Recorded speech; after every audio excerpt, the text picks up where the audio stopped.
Anyị enweghị ike ịzọpụta onwe anyị na nje mmehie nke gburu ma na-aga n'ihu na-egbu ọtụtụ mmadụ. Anyị chọrọ onye nzọpụta ga-eweghachi anyị n'isi. N'ihi ya, Pọl, n'iji tụnyere na ọdịiche dị n'etiti Adam na Yeshua, na-ekwu n'akwụkwọ ozi ya sị: ọ bụrụ na ọnwụ bịarutere ọtụtụ mmadụ site n'iwepụ mmadụ otu onye, lee ka amara Chineke weruru mmetụta nke ukwuu karịa, na-abịarute ọtụtụ mmadụ n'ụba dịka onyinye efu site n'aka otu onye ahụ bụ Yeshua.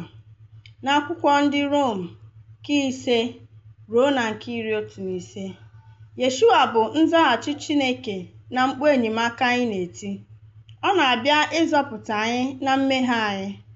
Onye ọbụla n'ime anyị ga-ekpebi ịtụgharị uche anyị na ndụ anyị nye ya ka o weta onyinye nke amara ya nke na-ebute izi ezi, ụtụtụ na oge amara n'ihu ya.